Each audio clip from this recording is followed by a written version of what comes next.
And we're live, Crawl Spacers. Welcome to our reunion show of the 1977 Spider-Man show. Nicholas Hammond in the house. Welcome, Nicholas. How are you, sir? I'm just great. It's great to see you, and it's great to be here.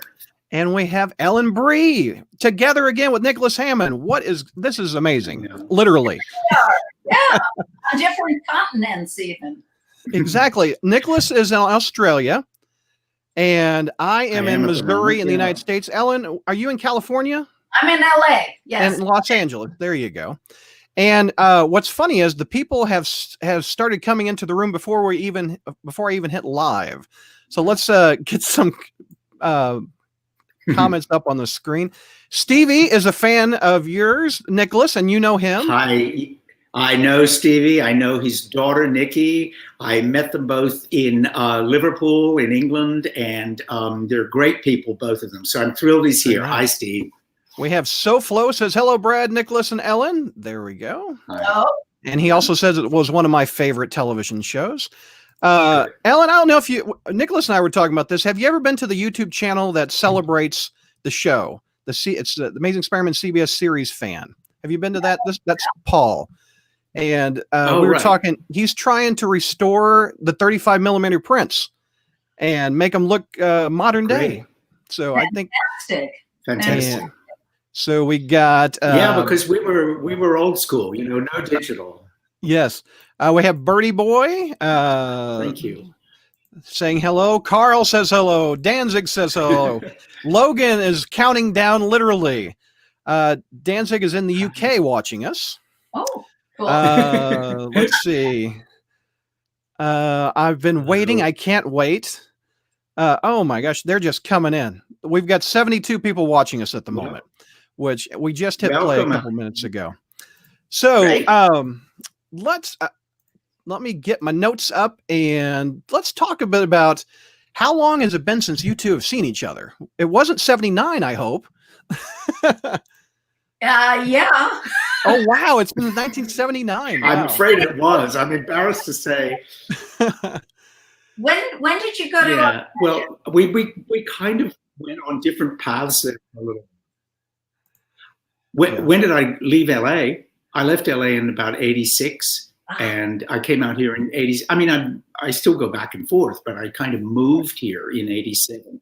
So it's been a long time that I've been living out here, but and working in LA. But no, and you got married, didn't you, Ellen? And I got married, and life took over.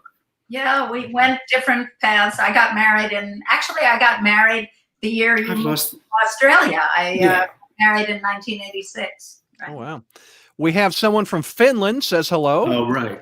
Michael is also in Australia. He says hello. Taylor absolutely loves you, Nicholas. So there you go. Hello. Elvis is in the UK saying hello. And that is in Spanish, I think. Oh, and Manchester, UK says hello, says Pete. So throughout this broadcast, I'm going to interview him a little bit. I'm going to show some pictures. And also at the end, I'm going to have you just open it up for you guys to ask some questions. So one of the first pictures I have, take me through this photo shoot. What was Spider-Man actually behind you, or was that superimposed later? Is that Paul, the stuntman? Well, the stuntman's name was Fred Wahl. Oh, Fred. Why was I thinking of Paul? Fred, yeah. I think, I've memory. I'm sorry. Fades. I think that was superimposed. Okay. But I can't remember for sure. What do you think, Nicholas? Yeah, it was. I mean, obviously the four of us, the four cast members, that was a shot. In fact, I think that was a TV Week cover. And yes, they created the web and they superimposed Freddie in the background. Right. And as we were talking before we hit go live, 2020 marks the 43rd anniversary of this show. And I imagine you've done a lot of different shows that don't have the longevity of this show. We're talking 43 years later. Can you explain the longevity of this show? I know. It's a miracle. Yeah. Ellen, how do you attribute it? Why are we still talking about it? I'm thrilled. I mean, Ellen might. It was one of the early parts of the Marvel universe, and it's gotten a real foothold. So I'm going to show you some flashback pictures. Let me get this back up, and we're going to show. Let's take a look at you guys from back in the day. Look at that. Do you guys remember what you were doing in that picture? I'm not getting it yet. Oh, there we go. Oh, look at that one. Isn't that adorable? Look at you, Ellen. And you are so gorgeous, Ellen. You are. Here is some more. Here's color. I think we were in New York. Oh, yeah. They flew us back to, we were shooting. I think that was in New York. But we had some sequences that we were shooting in New York. Right. Because that's where the show was supposed to be. Right. You know, that's where the series, where Spider-Man was. And they did a lot of publicity shots back in New York. We look adorable. So we did. When I actually recently, over the last month or two, I watched all of them on YouTube because they aren't on DVD or Blu-ray or whatever streaming. So one of my biggest questions is, why was Peter Parker so oblivious to Julie Masters? I mean, she would have been the perfect girlfriend. There's the first appearance. You guys were flirty. So look at that. You guys look at that. All right. Well, I'm going to answer that for you. Okay. Yeah. Can you see that? You were she was blocking your shot, and then you blocked hers. Right. We were competitive. Yes. I think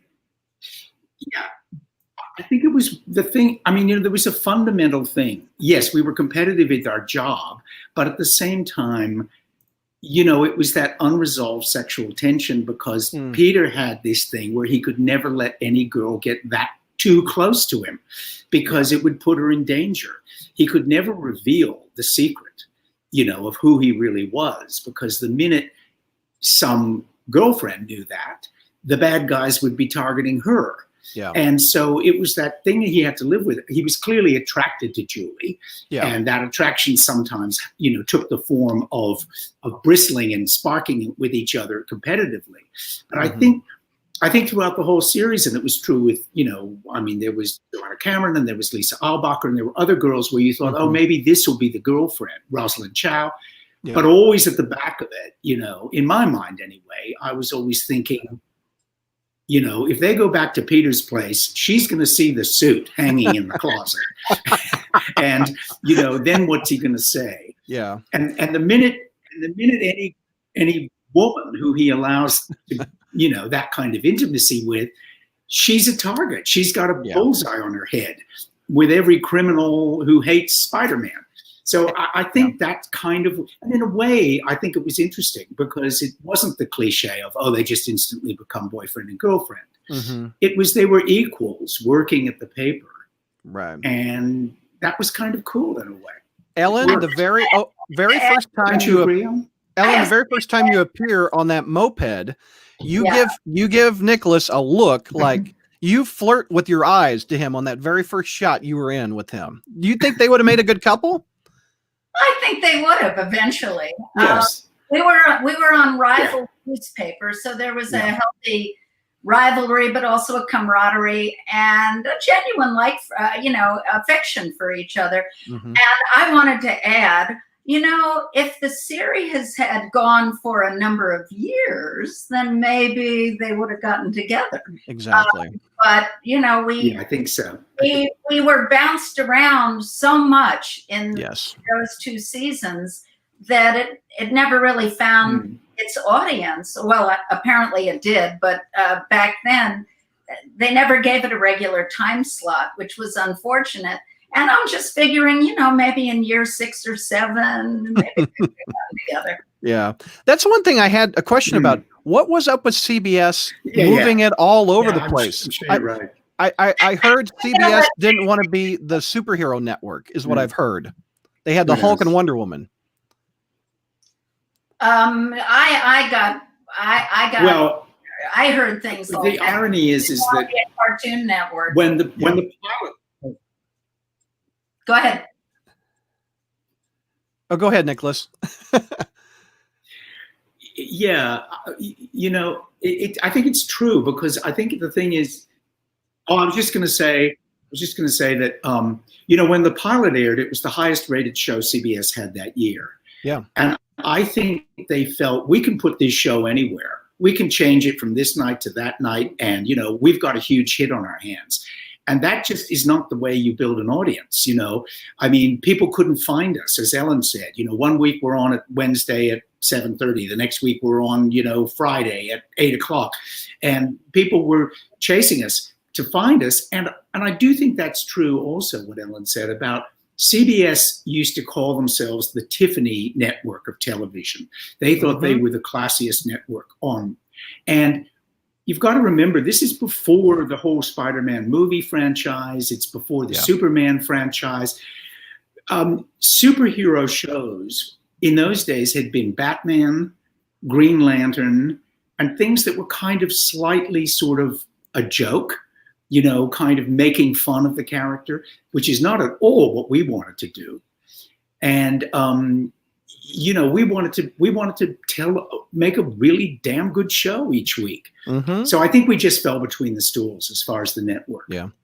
And it really is. I'm just reading that. That is so sweet. Thank you, Bart. This is really about finding your audience. I actually went back and looked at who were broadcasting, and I mean, there'd be 2 shows on different nights in February, and then there'd be one show in April and one show in June, and you know, you can't build an audience that way. You just can't. Yeah. Real quick, I've got one more picture that. No, you can't. That's the truth. This Peter Parker is a romantic. He almost went in for a kiss in prison. This is as close as you guys had to a kiss on screen. So, Peter Parker, what were you thinking? Well, I've got to just like, oh, there it is. Oh, I know. Oh God, did we kiss? No, you did not kiss, but you get the camera slowly pushed into you guys, and it was implied that Peter was going to go into for a kiss, but he never did. But the person that he did kiss, silly me. This will make Ellen upset. You went to Hong Kong and kissed Rosalind. What happened? Not fair. Not fair. And you know, Roz and Ellen live within a few blocks of each other right now, which is what's so funny in the neighborhood I used to live in. So, you know, what goes around comes around. And Rosalind's a marvelous woman and a great actress herself to this day. Yeah. She's in Marulan, you know, the new big Chinese movie. You know, she's a lovely girl. So let's talk about how I was very lucky. I had the most wonderful leading women. You were lucky dude in the 70s, I'll tell you. Go on. So let's talk a little bit about how you each got the job. Nicholas, talk about how you got the job. Did someone see you in a play? Is that what I understood? Yeah, I mean, unbeknownst, I didn't realize it. I was working in LA at the Center Theater Group downtown at a theater called the Mark Taper Forum, and I'd done a number of plays there, and I was in a play, and apparently the CBS casting director, they'd been looking and they'd been reading boys to play Peter Parker, and for whatever reason they hadn't found who they liked, and the casting director saw me in who I think was Lynn Stallmaster, wasn't it, Ellen? Yeah. I think Lynn Stallmaster was casting the show. Yes. And anyway, so Lynn saw me in the show and asked me to come in, and I read, and then I went in and read for the producers, and you know, I got the job. I mean, that was pretty much it. Nice. And I remember saying to them, look, if what you're looking for is kind of like a sort of muscle man guy, that I'm not the guy. But if you want Peter Parker to try to be as real as possible, then I think that would be a really interesting challenge as an actor to play somebody who is a superhero, but we can convince the audience he's no different from anybody else. I think that's how I got it. Ellen, talk about how you got the job. You came in season 2. Okay. Yeah. Came in season 2, and I was in New York. I was living and working in New York, and about 6 months, maybe 8 months before I tested for Spider-Man, I had tested for a show called Submariner Man, and the producer of that show was Lee Siegel, or as he goes, Lionel Siegel, but we all called him Lee Siegel. Lionel Siegel was the producer of Submariner Man that starred Patrick Duffy. I don't even think it went more than the pilot. But anyway, I had screen tested for that in New York, and nothing came of it. I didn't get the job. And out of the blue, Lee Siegel got in touch with my representative and said that he was now, this was probably about 8 months later, that he was now the line producer of Spider-Man. And he remembered you never know what's going to, come of what you do. Work begets work, auditions too. I did the screen test for Submariner Man, and Lee Siegel had remembered that screen test and liked me, didn't feel I was right for that, felt I was dead right for the role on Spider-Man, and out of the blue, he called me in. They flew me to LA to screen test, and actually Nicholas did the screen test with me. Oh, that's funny. That's so cool. Yeah. I did, because it was down to between Ellen and a couple of other girls. And since obviously this is somebody I was going to be working with every day for the next, as Ellen says, who knows how many years, I wanted to be, I wanted to be able to be as much help as possible and let them audition with the real person rather than with some reader. And B, I wanted to sense the chemistry. And there was no question that Ellen was, without a doubt. Everyone was, they were all good actresses, but there was a naturalness to Ellen and a realness to Ellen. There was nothing kind of Hollywood or, she was like a real young woman who you absolutely would believe had that job at that newspaper and deserved the job.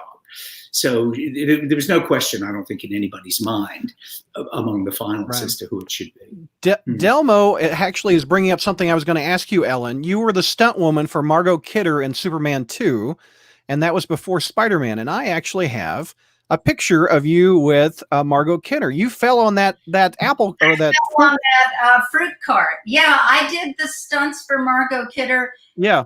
It's very specific. I did the stunts for Margot Kidder in the New York sequences of Spider-Man 1 and Spider-Man 2.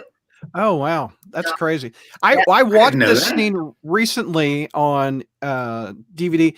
So did you hit the awning and then flip on the vegetable cart or fruit cart? How did Wow, that is a fall, girl. I don't see how you did that. Well, there's also very interesting camera angles. What happened was they had the awning. I jumped. It was really like a flip. I had done tumbling in school, and I jumped out a window. Well, it was scaffolding. I went from the scaffolding, jumped onto the There you go. Another picture. Backflip. I did a forward flip onto the fruit cart. And actually, I'm pointing, but see the guy right between me and the car? That guy right here. That guy there. Okay, that was the stunt coordinator who they dressed up as the push cart, the fruit cart vendor. But he was actually the stunt coordinator, and he was spotting me. So if you fell out, So, and also, just so you know, it was all scored fruit. In other words, chopped up fruit, so it was soft. And the push cart was mostly made of balsa wood. And this guy over here in the foreground. This guy. You can see on the back of his T-shirt it says Stunts. I think it said Stunts Unlimited. Okay. He was the one who was up there on the scaffolding with me with the awning. And as I went down, he had a pole, which you can see in his hand. He depressed the awning, so it made it look like, my whole body was falling into the awning. But in fact, I was flipping off the scaffolding into the push cart. I think these extras are legitimately frightened of your stunt over here. Not only that, when I saw these photos the next day, because it actually made, this was all done in front of the New York Post, which they did a mock-up as it was the Daily Bugle? Planet. Daily Planet. That's right. The Bugle was Bugle Spider-Man. We were the Bugle. Yeah. The Daily Planet.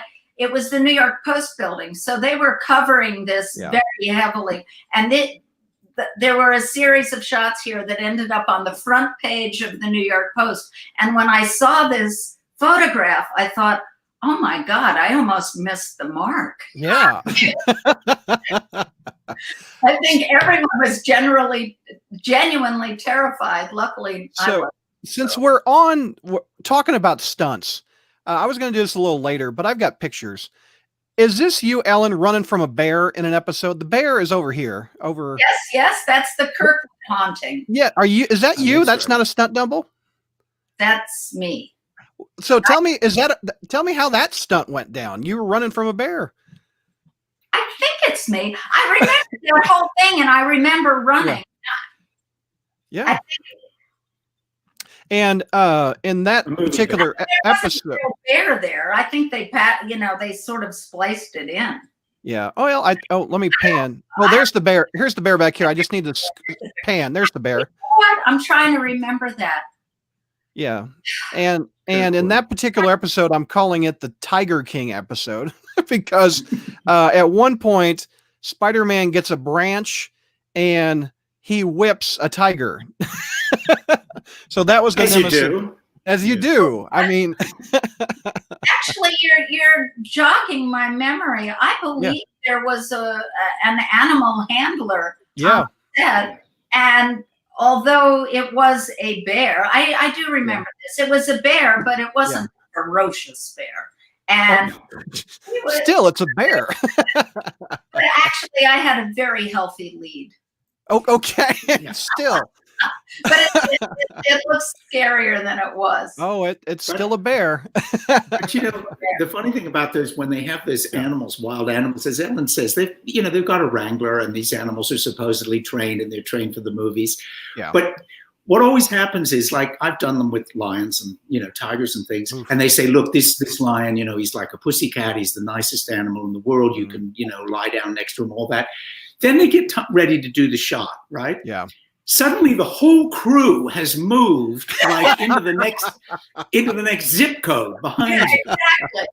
and you're going, "Oh, right, okay, it's just me and the lion now." Which one's the sucker? Yeah, So we talked a little bit earlier. The fans are still talking about this. I have some pictures of fan stuff that they've done, and feel free to share any funny fan interactions. This is you, Nicholas. Look at that. I think that looks cool. This is your costume, recreating the first appearance of Spider-Man. That's fantastic. Some fans have drawn this. There you are. Oh, whoa. Is my chin that big? I knew it was big. They used Jay Leno's on that one. They've created action figures of you. Look at your belt. Look at your web shooter. You've got this piece of art. I think looks really cool. Look at that one. Look at you. Oh, yeah. Gosh, these people they're so creative, aren't they? And I don't know if you've Funko Pops, but they even made you a Funko Pop. This is a custom. I didn't. I'd love to have one of those. Yeah, isn't it cool? It looks so cute. So, have you guys had some fun fan interactions over the years about Spider-Man? I'll let you go first, Ellen. Oh, I have. Nothing specific comes to mind. Fans are wonderful. They're happy to see you. They're so enthusiastic. It always brightens my day. I always love interacting with fans. Right. And I've never had anyone be inappropriate. Everybody's really just happy to meet you and kind and excited, and it's definitely an upper. Well, no doubt. It is. Nicholas, talk about your fan interaction. Well, it's the same as Ellen said. I mean, it's wonderful to think that when people come up and say, when I was a kid, I used to get excited watching that show, or now I've shown it to my kids and they like watching it. It just gives you, it makes you feel great to think that you were involved in something that, as you say, even all these years later, manages to give people pleasure. And it's remarkable to me that you can still be in an airport or in a shopping mall or walking down the street and someone will go, "Oh, Peter Parker." You think, really? You still remember that, and they do, and it is great. And I've had a few over the years that have, I mean, Jose Cuadros in Spain, who I've never met, but he has been one of the most devoted fans of this show. Everybody on it, Stevie, who I just mentioned in Northern England, some of them do become like friends because they know more about the show than I do. And I love that. Thank you, Danzig. I'm glad she likes it. Awesome. So yeah, it's great. Well, actually, I probably should tell you that among those fans who loved it as a kid was Quentin Tarantino. And that's why he put me in his film. Great story. Go for it. Yeah, tell this story. I love this one too. Well, I mean, Quentin apparently was one of those kids. I mean, I haven't done the math, but in 1978, how old Quentin would have been, or maybe he saw it, on videotapes when he was older, but when he was working in the video store. But he loved the show. And you mentioned about the gentleman who was restoring the 35 millimeter prints. Right. Quentin found the 90-minute pilot, which was released theatrically in movie theaters in Britain and Europe. And in fact, I think all of the two-parters, all of the two-parter shows got theatrical releases outside of the US. He found the pilot. Somebody in Britain still had the film cans with the 35 millimeter print. He restored it. He ran it as a feature film at his movie theater in Beverly Hills at the New Beverly. And his people got in touch with my manager and they said, look, Quentin would love to meet him. And I said, I'm a huge fan of Quentin Tarantino's. And so I went to LA and he flew me there and we met. And then he offered me the role of Sam Wanamaker in Once Upon a Time in Hollywood. And I think, well, there you go. Playing Peter Parker, it still has a carry-on effect. Yeah, it was cool. What is it like to play a director for Quentin Tarantino? I mean, that's that's like Inception almost. Yeah, I know. It was just amazing. So I loved working with him, and it's another thing off the bucket list. Oh, no doubt. You guys are a thing on my bucket list, so thank you both for doing this. I so appreciate it. A lot of these pictures are from, I want to give them a shout out. There's a Facebook fan page for you guys, the Amazing Spider-Man TV series, and they, the owners of look, you're on the crawl space right now. Look at that. There it is. So check out this Facebook page. They have a lot of pictures. That is where I'm pulling these from. Okay. So we talked a bit about Fred, the stuntman. What is this man like? I think he is scared of nothing. He is just amazing, literally. Well, he wasn't afraid of heights. No.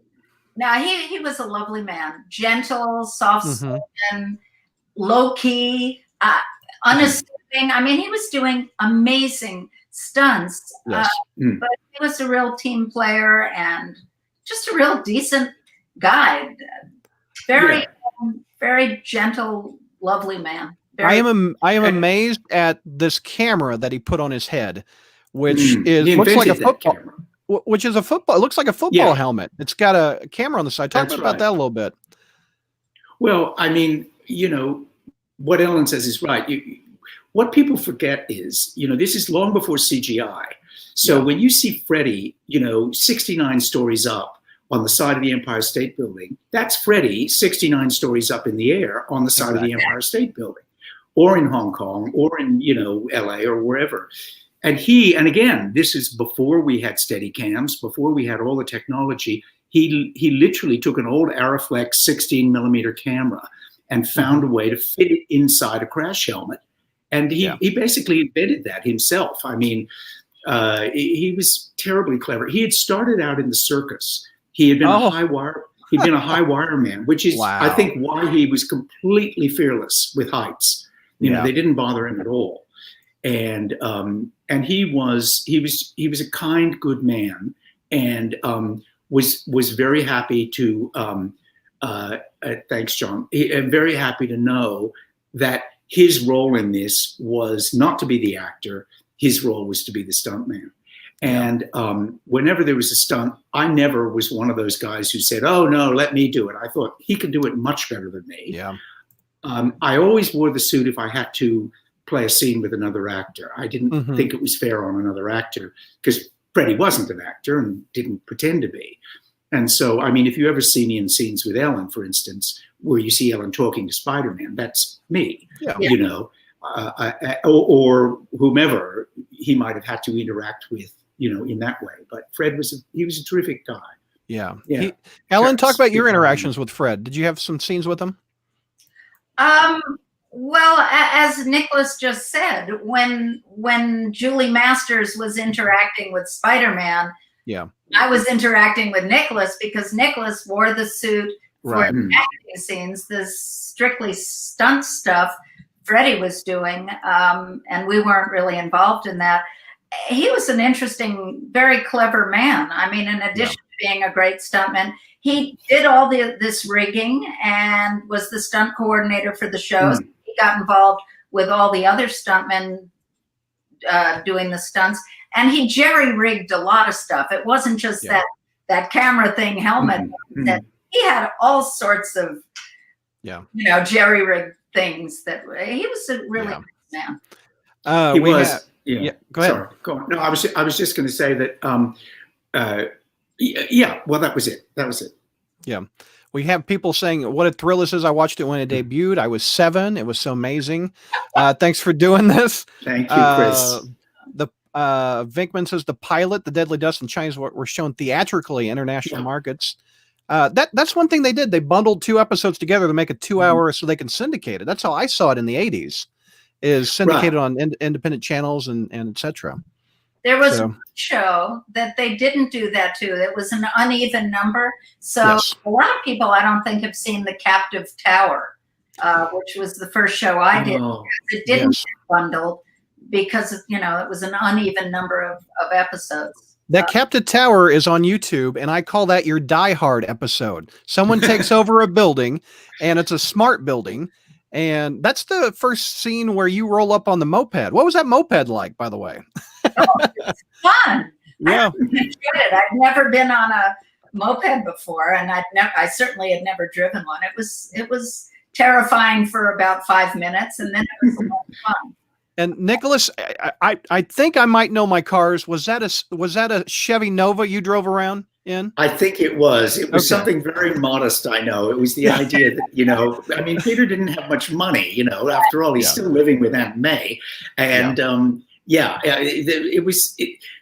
was the other thing, to try to make it look real. It was, you know, you figure, okay, a guy who's putting himself through college by getting a job at a paper, he's not going to be driving a flash car and wearing expensive clothes, you know. Right, he's got the one corduroy jacket that he wears in every single episode.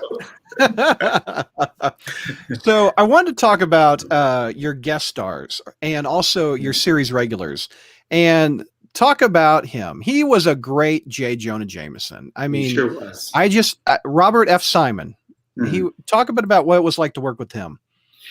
You know, he was terrific right from the first minute when he came in. He didn't do the pilot, but he came in for the series.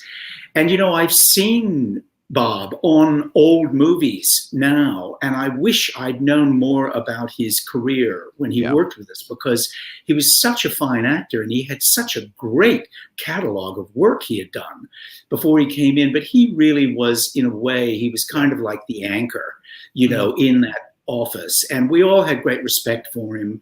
And he was just a kind of terrific man. You know, I'll say this about all of them. I was incredibly lucky because, you know, when you're playing the lead in a series, the hours are hugely long and the strain is great. And I was so well supported by Ellen, by Bob, by Michael Pataki, by Chip. You know, it was a terrific team. I don't remember, you might, Ellen, I don't remember any time ever that there was a disagreement, that there was a problem, that there was a drama on the set by the actors. There was no. It was just a really, really great atmosphere. So it was really fortunate because, you know, it's not easy. I mean, as we were saying earlier, you've got a network breathing down your neck every week. You know, and I'll have your head on a silver platter. Yes, thank you, Lee, for reminding me of that. That was funny. And didn't he deliver it brilliantly? Yes. I love you guys who remember our lines. One of my favorites was in both seasons, Chip Fields. Talk about her. I just adored her in the show. Well, I mean, let's just first lay it on the table. It was one of the first times that an African-American woman had been given a series regular on a primetime television series. And, you know, Diane Carroll had done a show, but to include Chip, she was extremely good in the show, but also the fact that it was colorblind casting. You know, she wasn't playing someone who was there because she was African-American. That wasn't an issue. In fact, it kind of never even was referred to. She was just there because she was damn good at her job at the Bugle, you know. So in some ways it was kind of, you know, it was very sort of enlightened message sending. Also, the other thing I'll just say about Chip is that I don't know whether she brought them in or whether she just helped it, but the show had a larger African-American audience than practically any other show at that time of young African-Americans. This became clear to me when I was asked to go and speak at some inner city schools in LA, and the excitement of Black and brown kids at seeing Peter Parker opened my eyes to the fact that I thought, I've always had this idea that because when he's Spider-Man, he could be anything. He could be any color. He could be any race. That I think maybe he was easier for kids who were not white to identify with than maybe some of the other superheroes. It's just a gut instinct. But again, Chip would have contributed to that because she would have sent the message that we are all welcome here in this world. Yeah. It's often been said that the whole head is covered, the whole body's covered. You can't tell what color Spider-Man is. So everybody can relate to that. So it's universal. I think that is true. You also have Michael Pataki. I hear he was funny. He was a funny dude. Talk about him a little bit. Michael Pataki was a wicked man in the best sense of the word. He was incredibly funny. Yeah. He could make me laugh. And he was a terrific Captain Barbera and very funny all the time. He's obviously told me something right then and there that's kind of, unless that's a scene. No, that must be a scene from the show. You have a slight head tilt, like you just heard a dirty joke. I don't know. Yeah, well, and that might entirely be true. Or let's just say a slightly risque one. No doubt. And he didn't come back. He was in one episode in season 2. I wish he would have stuck around in season 2. I don't know why they didn't. They shifted the storyline a little bit away from having just one policeman who was kind of involved in every case and opened it up more. Yeah. But look at Chip. I mean, wasn't she? Yeah. I also have found in doing research for this, there is a strong MASH connection to you guys, to that show. So Robert Simon was on MASH. Rosalind Chow played Klinger's wife in MASH. You had Alan Alda's father. Robert Alda. Alan Alda's dad. And by the way, I've got a funny picture. He comes on the screen just like a Bond villain. Let me see if I can find this picture. He has 2 women giving him a bath in the opening scene. I mean, that is a Bond villain, straight up Bond villain. Oh, God. And that was I think the second episode. I have another picture of you and Mr. Alda. There you go. Look at that. Yeah. That's a great picture of you too. I love that one. What was he like? Oh, he was lovely, and of course, you know, I was a fan of Alan Alda's as well, so I would ask him a lot about it. But I remember, I'm sure he wouldn't have minded me saying this because it was the character he was playing. But although he had a wonderful head of hair himself, that gray in the front was all part of a hairpiece he wore to give him that great big sort of pompadour. And there's a scene in the thing where I actually had to kind of throw him up against a wall, and in one take the hairpiece went flying in another direction. So of course we had to do that again. But he was, and then funny. We had Ted Danson who came in and did. And Ted Danson came in and did 2 lines. Here, I've got the picture of Ted Danson. Here, hold on, I got it. Let's see. There's Ted Danson. He's only in it for a little bit, but that's Ted Danson right there.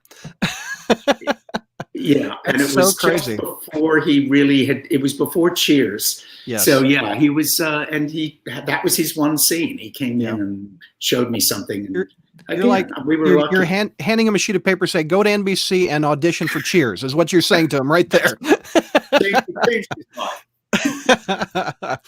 Let's see. Who else did I? Oh, the other connection to MASH was one of your villains in the episode called Wolfpack. Alan Arbus, is that how you say his name? He was the psychiatrist in MASH. Oh, that's right. Yeah. So you have multiple MASH people that were in your show. Well, I guess CBS was probably they were just cross-pollinating between all the shows. Yeah, no doubt. I mean, the talk was always that if we went another season, that we were going to try to do something with Bill Bixby and the Hulk. Yes. And then Bill sadly passed away and we got canceled, and that was the end of that. But I remember, I mean, it might have just been kind of like a party game speculation, but we were all talking about how we could come up with a story where Peter and Bill's character, and then the Hulk and Spider-Man, because that was kind of a thing back then, where if a network had two shows running, they would try to blend a storyline where, like, if it was a hospital show and a cop show, you do the cop show and then those characters would go over to the hospital show.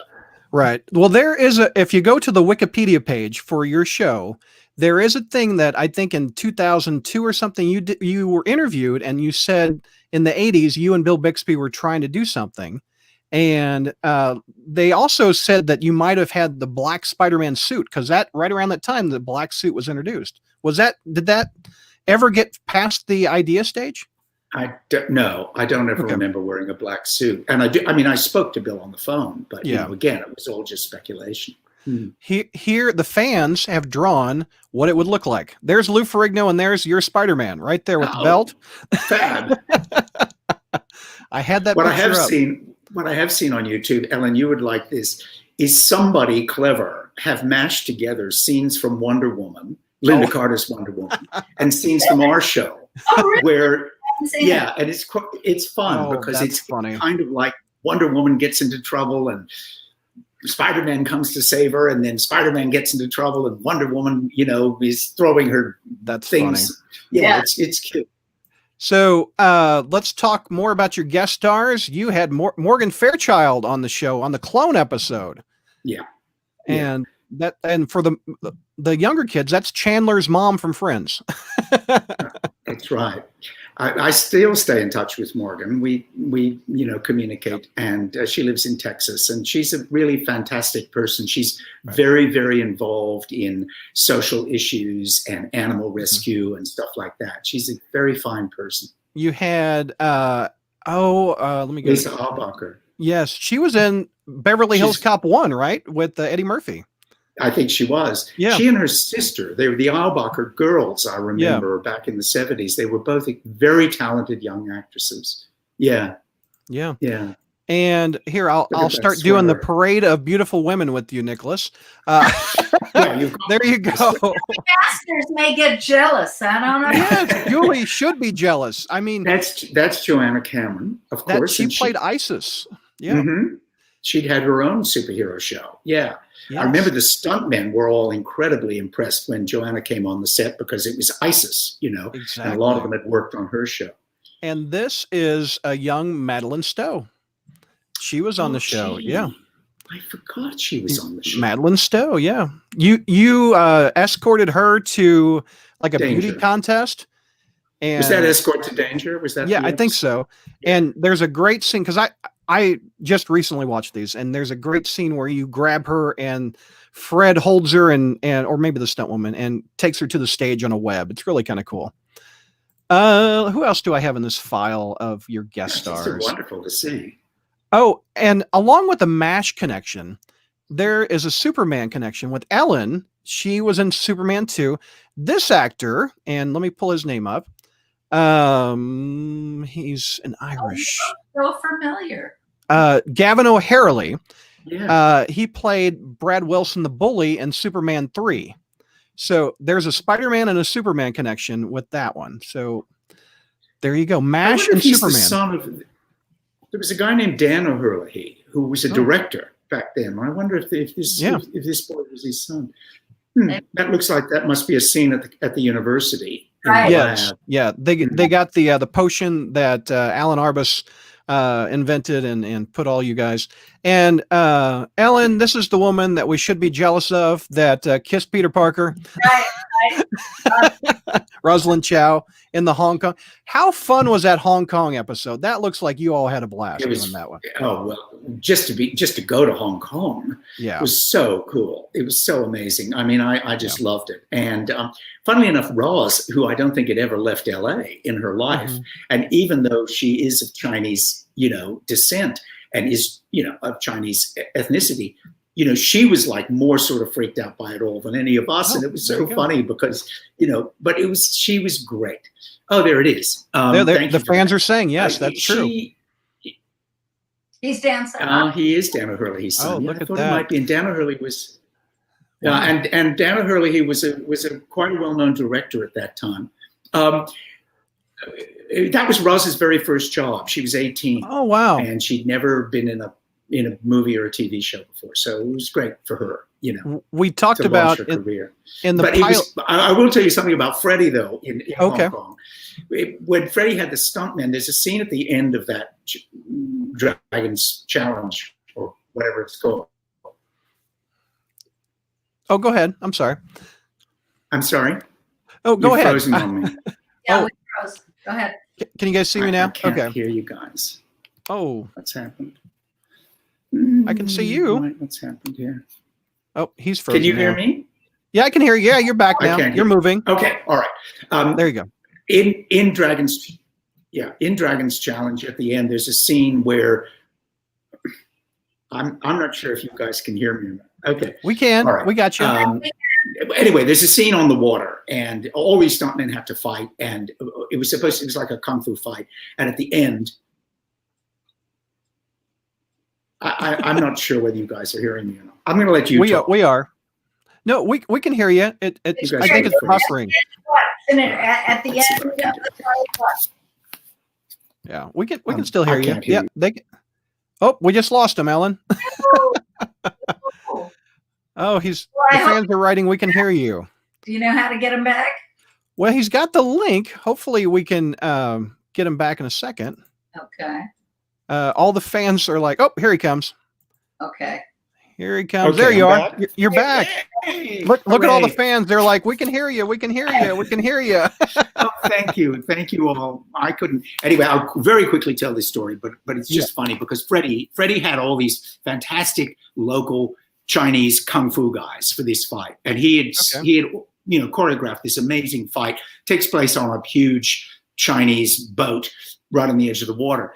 And so these guys are tough, they're really tough Chinese kung fu guys, and they're fighting away. And then they get towards the end, and Freddie said, okay, this is the spot where I beat you and I kick you off the boat, you go in the water. And they all went, no way am I going into Hong Kong harbor. It was like nothing frightened these guys except getting in the water of Hong Kong Bay. Wow. So that they would not do. So he had to get somebody else to do it. Yes, Logan, Spider-Man is back. He is back. Yeah. Yeah. That water. Doing all of them. Yeah. I've seen that scene. There you go. Yes. We also had a recasting of J. Jonah Jameson. David White, right there. Mm-hmm. Talk about that, Nicholas. Did he get sick or something between the pilot and the first season? I think he did. And as a matter of fact, Thayer David, who played the bad guy in the pilot, who was a wonderful actor, he passed away after the pilot. He wasn't well at all when we did it. That's right. Mm-hmm. This gentleman, I believe he did die as well between the pilot and the pickup for the series. And you also had multiple Aunt Mays. So you had that Aunt May in the pilot. That's right.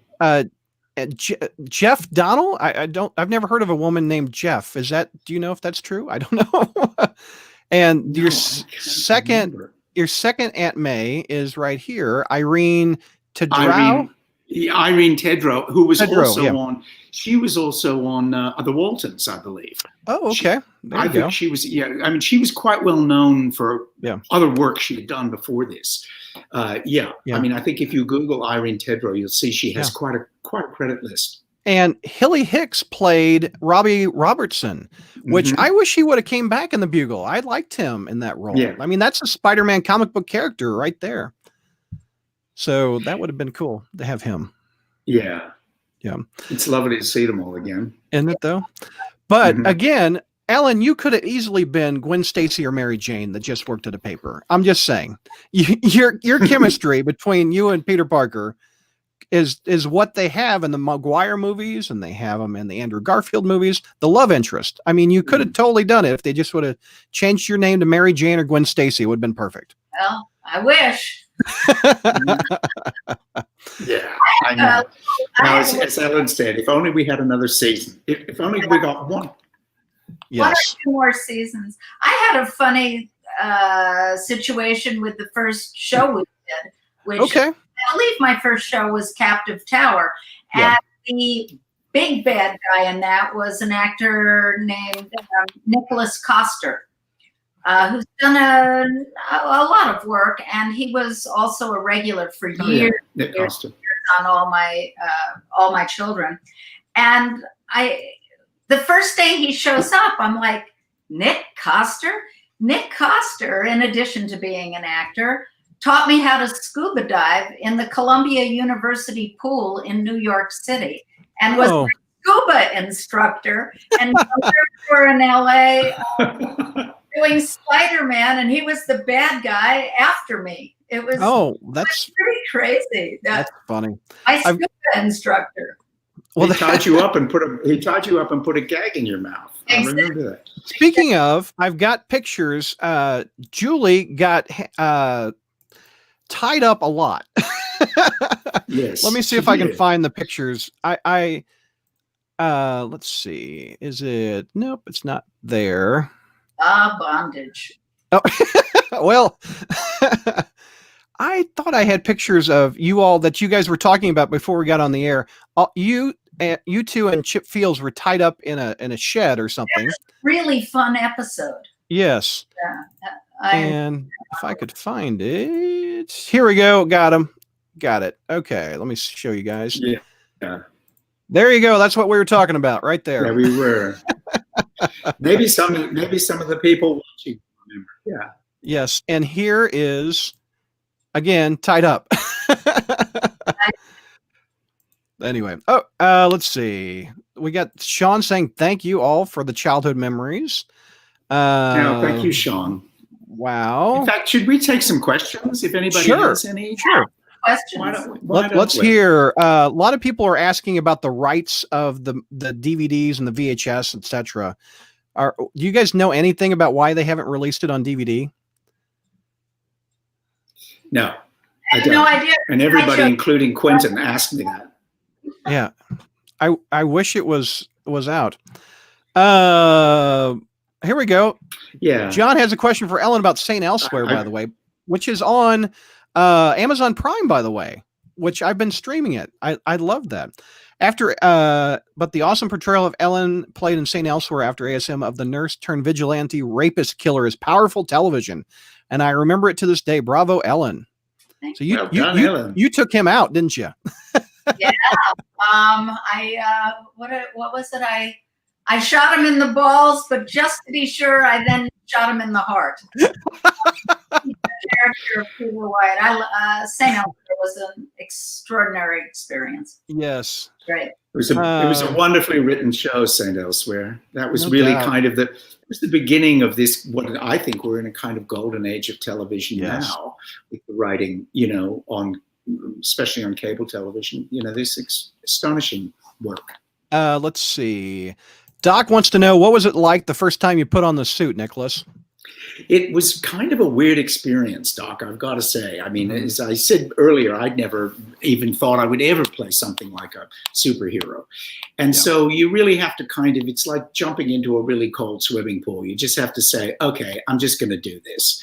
I remember the first time stepping out of the trailer onto the street in that suit and thinking, oh boy, is this the way Laurence Olivier started? But and then once you get into it, you get into it, and then of course it's fun. And now I deeply regret I didn't keep one of those suits. Oh, I saw that. There were 5 of them hanging. Yeah. There were 5 of them hanging in my trailer closet. Wow. And the last day of the show, I just got in my car and drove home, and it never occurred to me to even ask if I could have one. I'm sure now the people who have them, are pleased they got them off of eBay or wherever.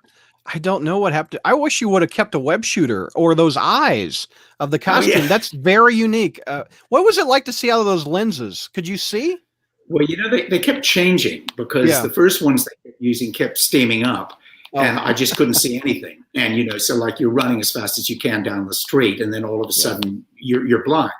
So that's when they started putting the little holes in them to kind of stop them from, but then that was weird. It took a while. In fact, it really wasn't until like Ellen was on the show that they kind of perfected that suit, where they got the boots right and they got the gloves right and they got the eyepieces right. And by the end, it was great. It was comfortable. Anthony wants to know, did it bother you that they canceled the show out of spite when it was getting good ratings? The superhero network excuse. Well, I'm not sure spite. I think Ellen explained it pretty well earlier. I think, the show got lost. And once the ratings did go down, it was getting great ratings, Anthony, at first. But, once people couldn't find it anymore, not as many people were seeing it. And then the network thought, oh, the show's no good anymore. No, but, it's not getting good ratings anymore. I mean, it's weird logic. It's no logic at all. But I wouldn't say it was out of spite. I think they just made a mistake. Frankly, if they'd kept us on the same night, every week where people knew they could find us there, I think we would have run another 3, 4, 5 years. Ellen, what do you think of that? I mean, it was hard to find the show. It was ridiculous. And I feel that we never got that audience, as we were talking about before. I did hear musings that, CBS didn't want to be known as the Cartoon Network, and they didn't want too many superhero shows. But I really think we could have found a solid audience. Yeah.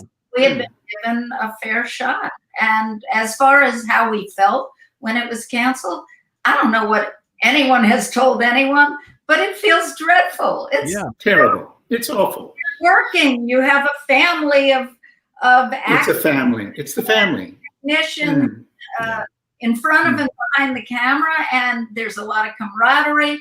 You spend inordinate amount of hours doing these shows, at least back then, 12, 14-hour days, and every day.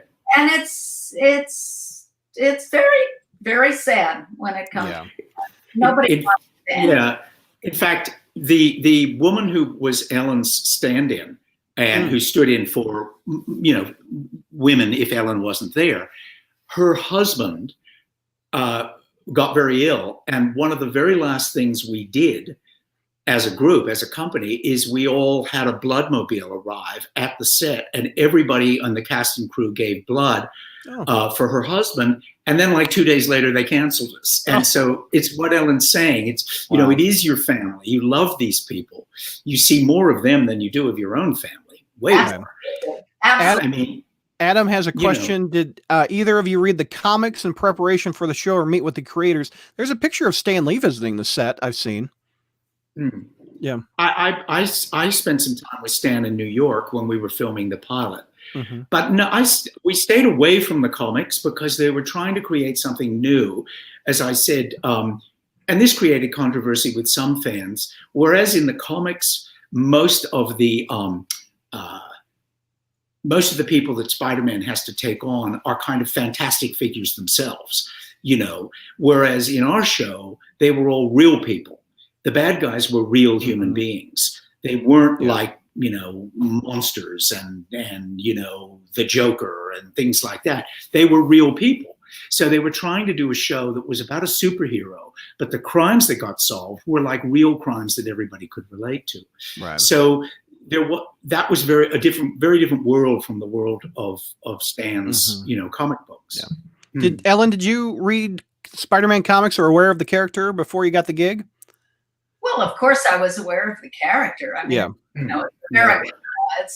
I have to say, we really were doing something very different than the comic books. But when you get a role, or when you have the opportunity to audition for a role, you're like a sponge. You're trying to soak up as much as you can. And even though the script was quite different in its approach than the comic books, of course I read up on the comic books. You take little pieces from wherever you can get them. Yeah. Tim wants to know if there were any scripts written for the show but not film, like season 3. Was there scripts for season 3 at some point? I don't think so. I'd never heard of that. Because, the thing is the way these things work is that to write scripts means you have to hire writers and you have to pay money.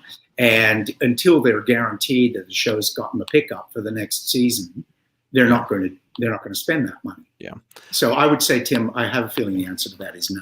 Oliver wants to know if had the series included any classic Spider-Man villains, who would you have liked to seen on the show?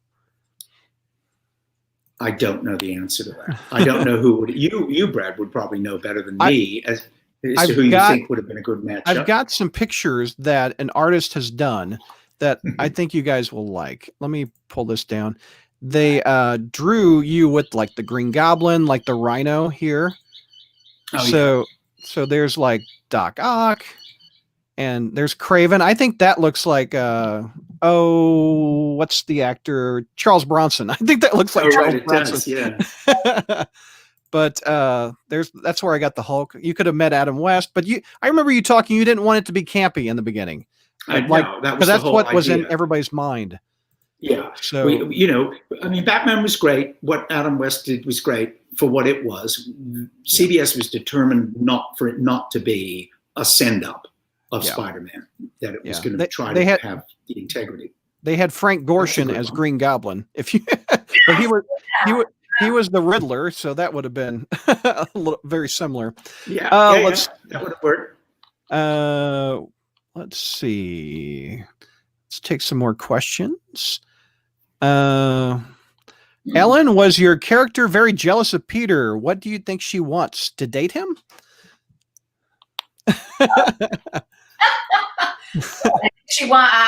Professionally, I think she wanted to one-up him and get the scoop and get the better photographs. They were quite competitive. Sure, secretly, she liked Peter Parker. Yeah, who wouldn't? She especially liked Spider-Man, but she had a crush on Peter. Logan asked, Nick, what did you do? What did you film in between the scenes for the home video releases? Because they didn't you guys film a little thing, the segue, the 2 episodes?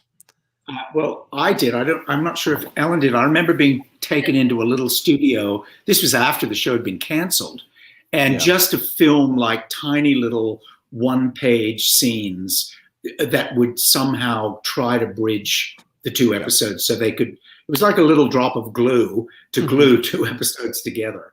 And it was a little bit of a stretch, I have to say, but So we just shot those in some little studio somewhere, probably at CBS. Your friend Stevie wants to know, what was your favorite of the 3 movies that you worked on? Well, having just said, how much I love the Hong Kong one, obviously the pilot, because it was exciting, to be in New York. And then, working on a 2-parter with Ellen, they were always more fun doing the long ones, the long range ones, because it was like shooting a movie. It was shooting a feature. And that was, it was just more satisfying. Yeah. Ellen, what was your favorite? I'm sorry, Stevie, I can't name one. Ellen, what was your favorite? What was my favorite? I don't have a favorite. I just loved showing up and going to work. I loved going to work. They were all, I like each of them for different reasons. Yeah. Kirkwood Hunting was pretty cool. It was a very interesting story, and we were shooting it in some very cool mansion. We were on location almost exclusively, all over the city, and then back in New York, and then Nicholas went, Nicholas, whatever. I've called you both to Hong Kong, but it was a very it was a fun series. I had just gotten to LA, and I really got a very good lay of the land just showing up for work every day. We were all over the city. Yeah. And the main building we kept showing up to was at Flower and Fifth in downtown. Yeah. It was weird. It was an abandoned office building. I mean, it was empty, and that became the newsroom and the newspaper. But then we were all over. That was all of it. That was at a time when that section of downtown LA was really pretty depressed economically, and also it looked a little like New York. You know, you could shoot on the streets there and make it look like you were in New York City, where we were always supposed to be.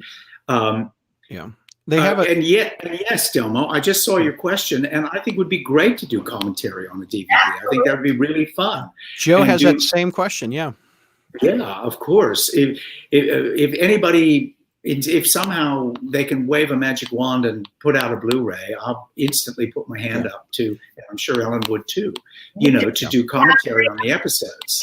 Sure. Question. Yes, of course. Why not? Pete wants to know when you first saw Fred's helmet cam running along the ledge of the Empire State Building, was your reaction, "Oh my God," like mine is still all these years later, says Pete. Yeah. Totally. I mean, you know, I'll say it again. You know, you got to remember, these are in the days before CGI, and for somebody to do that high up in the air, I mean, it was just extraordinary footage he got.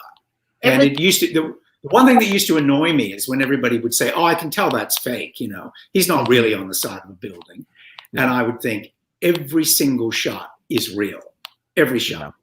It was incredible. He was on the side of the building. He was so high up, and we were up there with him. We were down on the street looking up. It was like horrifying. I mean, I was terrified for him. It was. You almost couldn't look. He was so high up and dangling off. It was crazy.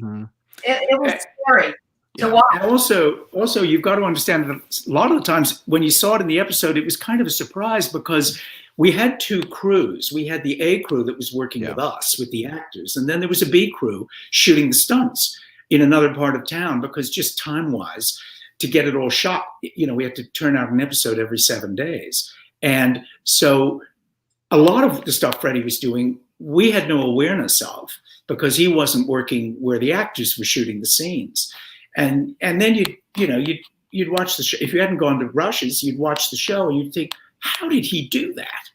You know, so we were just like audience members, like everybody else. We were amazed, just like the viewers. Amazing what he did. SoFlo wants to know if you guys, if asked, would make a cameo in a Spider-Man movie.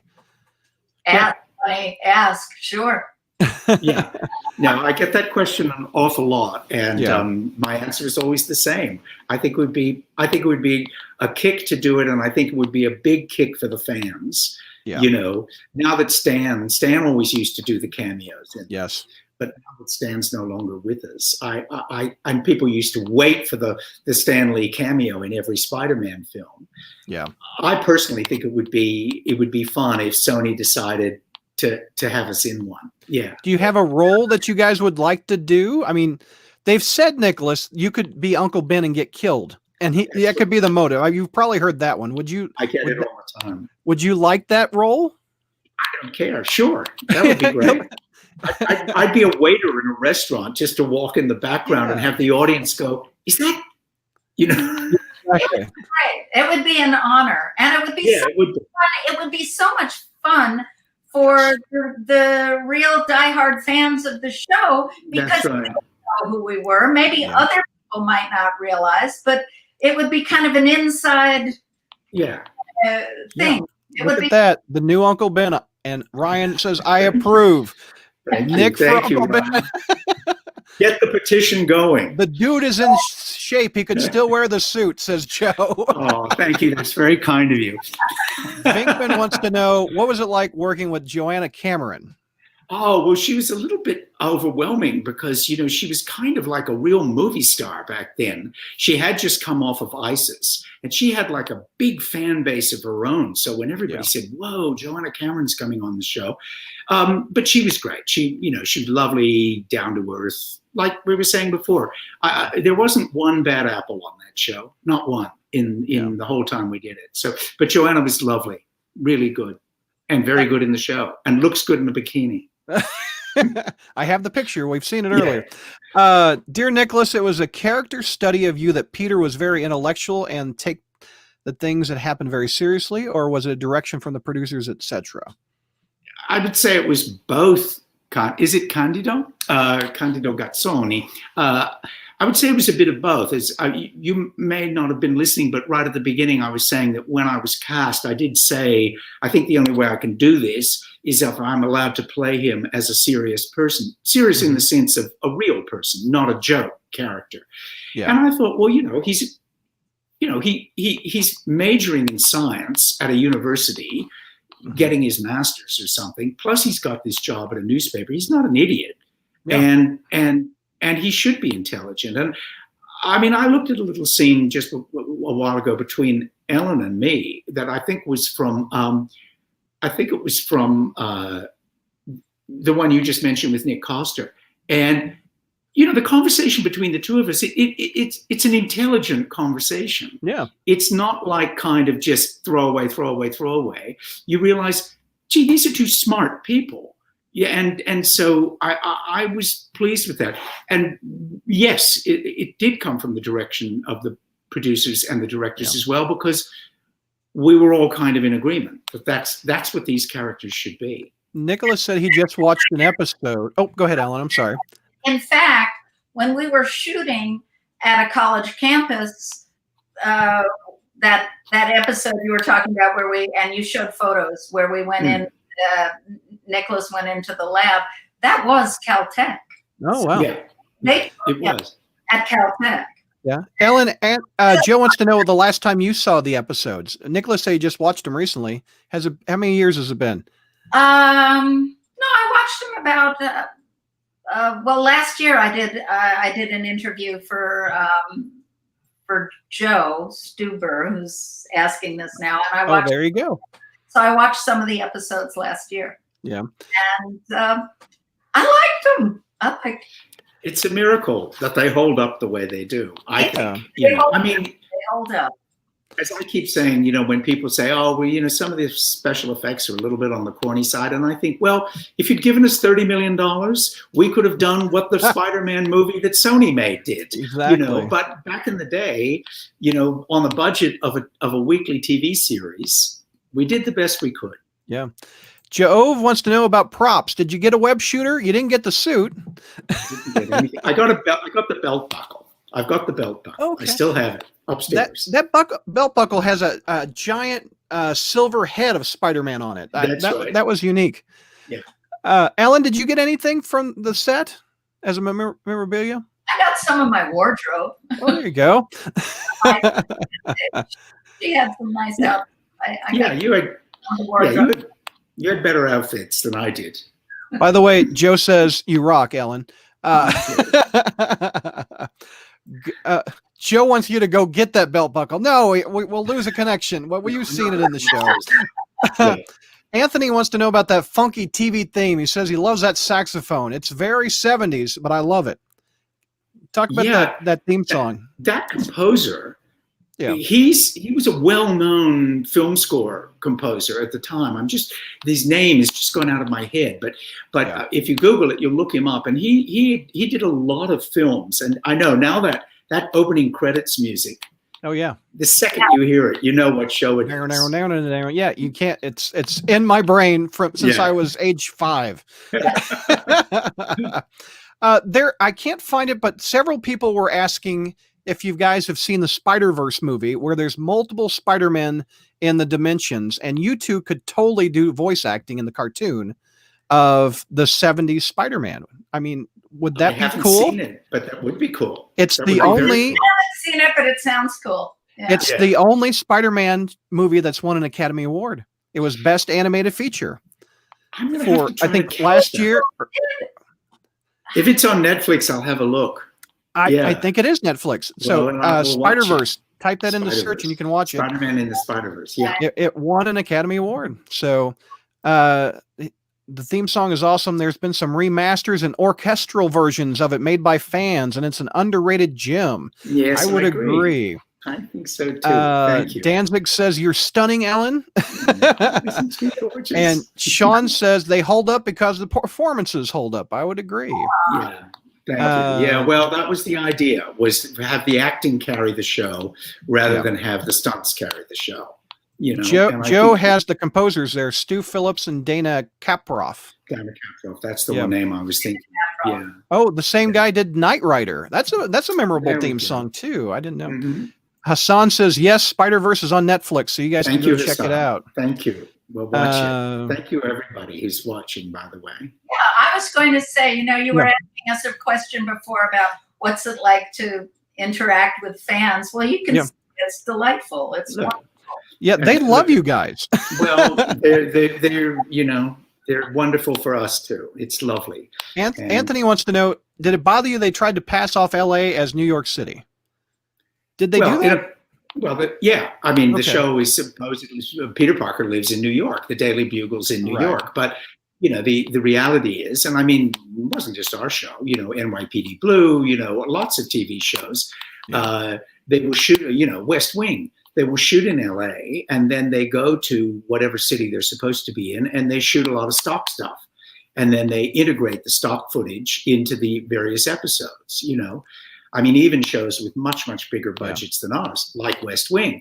They shot the whole show in LA, but then they'd go to Washington, D.C. for a month and just shoot, hours and hours of footage that then they can integrate into all the episodes. So it's not bothering because that's just the way it is. That's the way television works. We talked about Fred, but Pete says that, Nicholas, you were on the railings of the Empire State Building, the 86th floor observatory in the pilot, and I stood in that same spot in 2010 and my knees were like jelly. Tell me about that. What was that like? Well, again, I had the suit on, and as I recall, I did have the suit on, and I mean, but it's where it's the observation deck where people go, and you get right to the edge, and I'm not great with looking over, the top of a 110-story building, but you just grit your teeth and do it, and so for that scene on the top of the Empire State Building, it was Freddie going up and down the side of the building, but it was me up on the top. There's no way. Do you have a fear of heights? I mean, do either one of you? I do. I don't love them. I think I have a garden variety fear of heights. I think most people who go up to the top of the Empire State Building and look over get a little woozy. So nothing extreme. Carl wants to know if you've ever seen the Japanese version of Spider-Man. In the 70s, Japan had Spider-Man and a robot. Right around the time your show was on, too. Was it live action or was it animated? It was, but it wasn't Peter Parker. It was a different man under the mask. You're still the first Peter Parker live action. That's what I've been told, is that I created the role. Yes, that's not changed. You're still the man.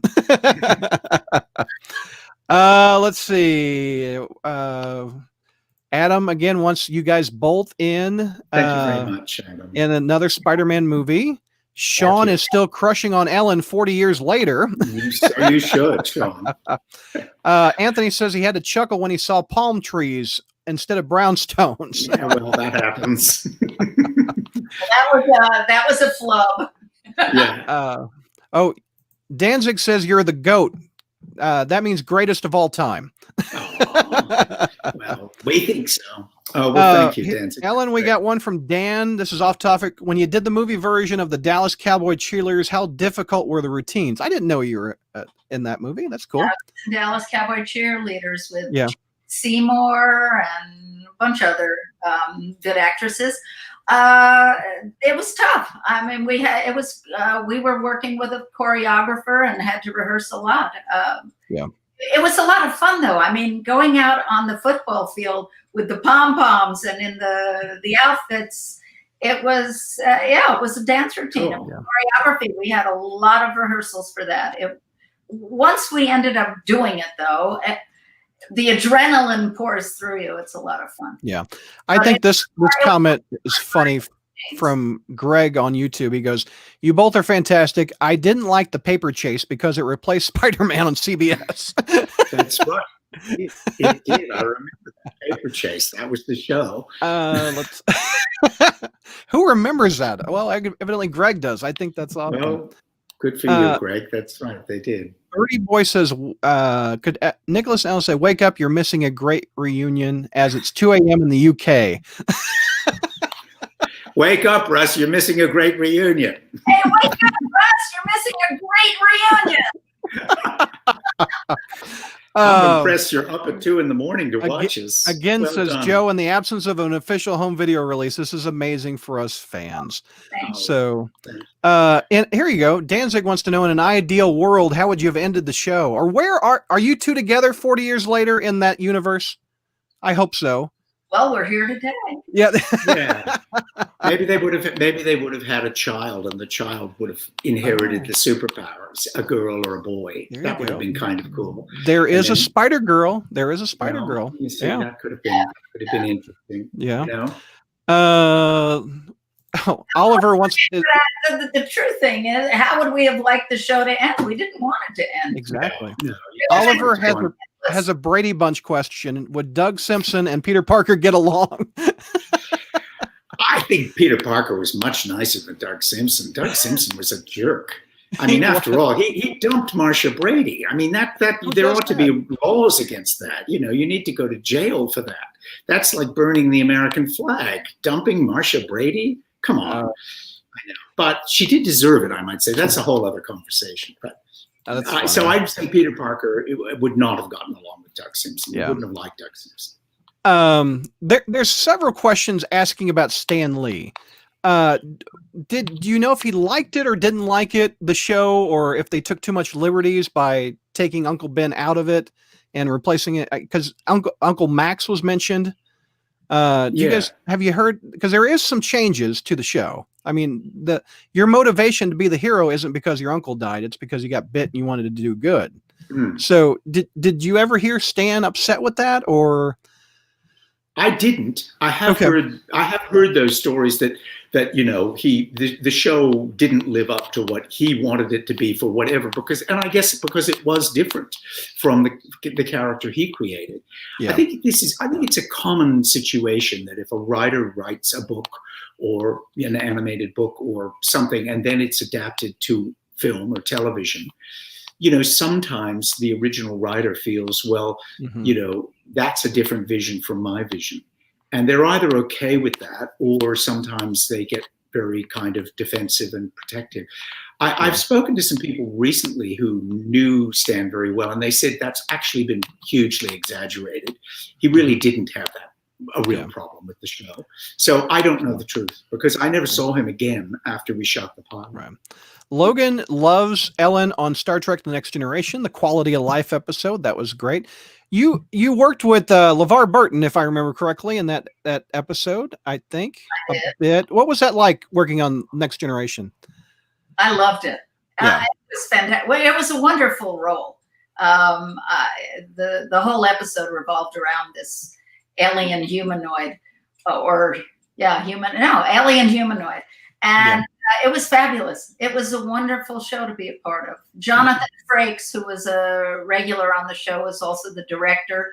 It might have been his first directing gig on the show, so it was wonderful. Yeah. Patrick Stewart is a riot. Oh yeah, I imagine. And a wonderful actor. He's very funny, man. It was great. I had a wonderful time. And Brent Spiner. Most of my scenes actually were with Brent Spiner. Okay. The character of Data, because I played a scientist, and so we were kind of talking technical stuff. Yeah, I loved it. It was. You had some prosthetics on your nose too, and your prosthetic on my forehead. Yeah, going down to my nose, and for that they actually did a plaster cast of my face, like a death mask, to be able to fashion it. Nonetheless, I still had to get to hair and makeup around 4:30 every morning. Wow. It took about 4 hours to put that thing on. It was fabulous. That's a great show to be a part of. Dan is petitioning Marvel to put you two in Spider-Verse 2. There was another one that said, has Kevin Feige ever reached out to you guys over the years to be in the modern Marvel movies as a cameo? No. Fuzzy here. Fuzzy Dan wants to know your favorite role you've ever played. Who's that to? Both of you. Feel free. Go ahead, Ellen, because it'll take me a minute to think. I'm thinking too. My favorite role. Well, my favorite ongoing role in a TV series was, I have to admit, I'm sorry, but Shirley Daniels in St. Elsewhere was just a phenomenal character. The writing was incredible. Her storylines. That was my favorite role to play as an ongoing role. Now I have to think of. I don't know. I'm working. I played a character in a feature called Esther Hobbs on a feature called The Lost and Found Family. That was fun to play, and it shot in Georgia. So I spent a month in Georgia, a month and a half in Georgia. That was fun. They're streaming St. Elsewhere, like I said, on Amazon Prime, and I recently watched that over the summer. I'm up to season 2. I haven't seen you kill the rapist yet, which is going to be epic. But there's a scene with you and Howie. That's a quote, isn't it? I can't wait to see you kill the rapist. Right. But there's a scene with you and Howie Mandel where someone passes off Howie Mandel as his aunt that he very rarely meets, and you and Howie Mandel had a good chemistry, and that was a funny scene to do. So it's fun. I knew Howie so long ago that he wasn't phobic about hugs and shaking hands. And you know what? In the hair and makeup trailer, between Howie Mandel on one side and Ed Begley Jr. on the other side, hysterics all the time. Oh yeah, no doubt. That's funny. Nicholas, your favorite role? Gee, they're kind of like, your kids. You can't really pick a favorite. I mean, you love them all for different reasons, I think, or most of them anyway. I loved recently playing Sam Wanamaker in Once Upon a Time in Hollywood. I loved playing Friedrich von Trapp in The Sound of Music. Obviously, I loved playing Peter Parker. It's the only time I've ever had my own television series, primetime TV series. And, that's like, I think, one thing that you check off the box for any actor. Mm-hmm. And so those three were pretty much up there, I would say. So I've been incredibly lucky with some of the things I've done. So, yeah. I don't want to take any more of you. We're already 27 minutes over what we said. How much do you guys want to continue? How much more do you want to go? A couple more minutes. I've got to go in a second, but if anybody else has got, I'd be happy to answer some more questions. How about, I've got a ton of them. How about I do fast, rapid questions? Let's see here. With a 7-day turnaround for each episode, what time do you guys typically have to start and finish each day? Says Pete. 5 a.m. to about 8 at night, usually. 5:30 in the morning, about 7:38 at night. Stevie wants to see you at the UK at a convention. Nicholas? Yeah. Well, I'll get there as soon as we have them. Thanks for staying up so late, Stevie. But I mean, all those conventions got canceled this year because of the virus. Let's hope we can all see each other next year and drag Ellen to one. Yes. Yeah, that'd be fun. Does you have any? Again, they want to know why there's no DVD. Is it a rights issue? Are they just tied up, Sony and Marvel or Columbia, whatever? I think that's the answer. I think somehow, and I don't know, I don't understand anything. The show was originally done by a company called the Charles Fries Company. That company has been dissolved. Mr. Fries died. The company's dissolved. Somehow the rights went to Marvel. Well, now they're with Marvel. I think they went to Disney first and then Marvel, or Marvel first and then Disney. They got bounced around with a lot of companies. Based on the residuals, I could see that it was going to different companies. This is stuff, though, that we as actors are usually not privy to. What's going on at the corporate level. Yeah. And it's clearly there's some sort of legal dispute between the various companies that own it. And so anyway. They want you guys as Aunt May and Uncle Ben in the next Spider-Man movie? That's a great idea. Joe says on the Comic Book Central, Nick, he said Stanley told him that Nick did a good job, but the production company didn't have as much money. Well, it was a weekly TV show. I mean, it was limited. Yeah. Let's see. I'm doing them fast. Oh my gosh, there's so many guys. I'm 44 and looking at you, I feel the same joy I felt in my childhood. I love you so much, guys. Thank you, Marcello. Marcello Grocco, grazie. Charles said, what made you move to Australia? Oh, that's another whole story. I mean, I mean, essentially, I came out here because I got a job out here, and then I got a lot more jobs out here, and then I got married out here, and so life took over. Yeah. You were a great Julie Masters, says Hassan. Eddie's character too. It brought me out to Hollywood. Any stunts? Well, we talked about the Empire State Building. You're on the ledge. Anything else that was really difficult? Nicholas? The only thing that was ever difficult for me, and it wasn't very difficult because if it was difficult, Fred Ward did it. But I didn't like occasionally having to walk right along the edge of the top of a very high building. Yeah. You know, I just didn't feel comfortable up there, and I have a feeling some of those things we did would just not be allowed now. Yeah. Rockin' Record says one of the main percentage is why he saw Once Upon a Time in Hollywood was because Nick Hammond from Spider-Man was going to be in it. So you got him in the theater. Well, I'm sorry Leo and Brad couldn't do it for you, but I'm glad I did. And Margot, you know, I have to tell Leo, well, you know, sorry, but you know. Actually, Ellen, you were great as Julie. What John wants to know about your current projects, what you guys are working on now. Well, it's all pretty much shut down at the moment. Yeah. There's nothing going on. Coronavirus. No doubt. Danzig says you're the highlight of my year, and 2020 sucks. So this is it, man. Thanks, Danzig. Listen, I'm going to have to go, Brad. In a minute. No problem. No problem. We had a consistent 100. We didn't go very under 90 at any point during this broadcast. Right. Good. So Ellen and Nicholas, thank you for such a good part of my childhood. And I love that show. And I am not alone. There are thousands plus that love that show too. Well, I'm glad to be back in touch with Ellen. Yeah. No doubt. And the next time, okay, here's what we're doing, Ellen. The next time I'm in LA, which I hope will not be that far off once planes are flying again, you and Rosalind Chow and I are going out to lunch. Oh, excellent. And I think we should try to get involved in one of these signing conventions too. Yeah, definitely. Yes. We'll definitely. Yeah. They're all saying thank you. They're all saying thank you. Thank you all very much for watching, and thank you for loving the show. Yeah, it's a pleasure. All right. Bye-bye. I'm going to hit the end